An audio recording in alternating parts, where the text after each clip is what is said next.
بداية بارك الله في جهود كل من قام من قريب أو بعيد على اختيار هذه الأرضية لتكون مسجدا يعبد فيه الله تبارك وتعالى. والشيء الجميل أنه قريب للطريق، اللي رايح والله جاي يشوف. كي نقولوا قريب للطريق لأنه قد يكون الناس من العاصمة، خاصة العاصمة الشبانة يعقوب، ممكن يساهم. هذه يعني إيجابية، هذه إيجابية. اللي رايحين مسافرين يقول لهم المسجد يكون قريب لهم ثاني يصلوا هنايا. يعني احنا رانا نعطوا مثال، قال المقبرة تاع شمال الماء ربي يجازي الشباب راهم عاد من بعيد ومن قريب يجي يتوضا ثم يصلوا يوميا. هذه ما شاء الله. كذلك هنايا راح تكون فيها فائدة كبيرة لأهل المنطقة بصفة خاصة والعابر السبيل بصفة عامة.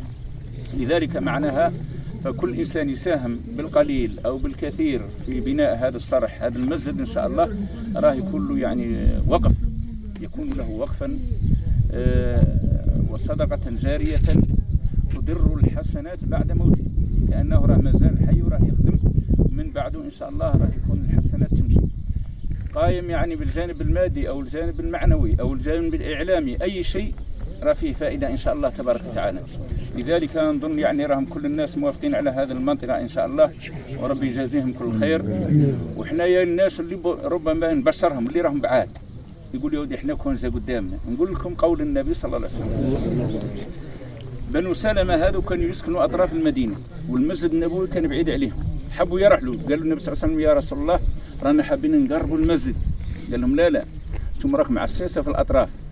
قال لهم بني سلمة دياركم تكتب آثاركم، يعني إلزموا دياركم بكل خطوة حسنة وبكل خطوة ترفع درجة وبكل خطوة تمحو سيئة. فهذا فيه فضل كبير بالنسبة اللي بعيد يتوضى في بيته ويجي المسجد هنا خير من اللي قريب المسجد يتوضى هنايا. أنا دائما نقولها لهم راه اللي بعيد على المسجد وقادر معناها ما عدا واحد مريض ولا مش عاجز ولا كذا، أما يعني في الأجر وفي الثواب قال كيما راه الحاج رابح كيلومتر منا مثلا، كيلومتر كاع أجر إن شاء الله خير من اللي عنده 100 متر قريب ليه. هذا فيه فضل كبير بإذن الله تبارك وتعالى. ومبارك لكم هذا الصرح وهذا المسجد إن شاء الله. تتضافر الجهود والناس تساهم باللي يقدروا عليها ويبدأوا بالمبادرة الأولى إن شاء الله تبارك وتعالى. يحطوا يعني الحجر الأساس. سماه الجامع.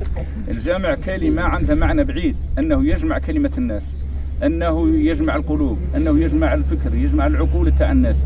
إن شاء الله بهذا المنطلق راكم مجموعين إن شاء الله، وهكذا يعني. وربي إن شاء الله يتممها بالخير. ونشكر كل اللي راهم يعني جاوا، ربي يجازيهم كل خير، واللي بعثوا لنا دعوة الله يجازيهم كل خير إن شاء الله تبارك وتعالى، ويبارك فيهم جميعا. والسلام عليكم، الحمد لله رب العالمين. وندعو الله تبارك وتعالى. بسم الله الرحمن الرحيم، الحمد لله والصلاة والسلام على سيدنا رسول الله وآله وصحبه ومن والاه. نسأل الله تبارك وتعالى أن يبارك في أنفسكم وفي أموالكم وفي أولادكم وفي جهودكم وفي كل ما تبذلونه من قريب أو من بعيد معنويا أو ماديا. نسأل الله تبارك وتعالى لهذه المنطقة ربي يبارك فيهم وربي يسعدهم في الدارين الدنيا والآخرة. واللي راهم جاوا من بعيد كذلك ربي يجازيهم. والسلطات الدائرة والبلدية والأعضاء تاع البلدية والهيئات يعني المنتخبة والإدارات نتاعنا،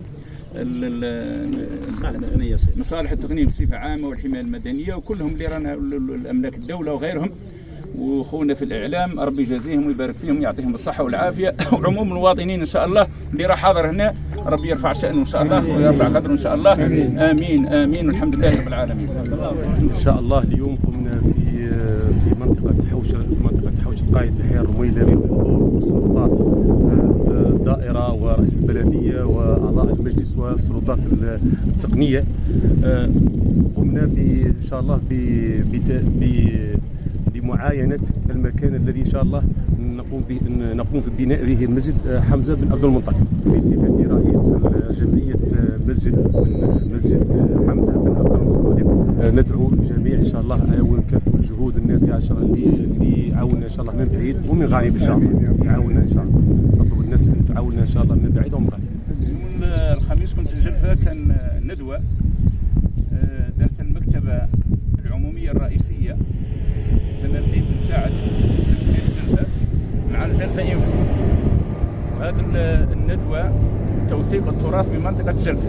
أنا شاركت في هذه الندوة ببحث في 40 صفحة يعني 3 من الشعراء في سن الإعجاب، سي طيب الرابح، سي يحيى فاطمي الأعمى الله يرحمه، والحاج محمد بن العقون. كتبت يعني الأشعار تاعهم قصيدة وشرحتها ودرت فيها منهجية ونشرتها وقبلوها بالكتاب، والكتاب راه طبع ويوزع على مستوى الجزائر. بالبركه علينا. خبركم. وعندي مشروع راني نمشي فيه ان شاء الله لكل الشعراء وكل الصالحين، نكتب عليهم باذن الله تبارك وتعالى. بالتوفيق ان شاء الله. والمشروع فرحوا به ما شاء الله دكاتره وقبلوه يعني وعطونا شهاده انه يعني قادر يعني في الدكتوره والله المشاركه باي ملتقى موجود. هذه بنخبركم ونبشركم بها. احنا ماذا بينا نلقاو الدعم ولو اقل يعني بدعوه الخير من عندكم، وهذا اللي حابين نقوله. الحمد لله.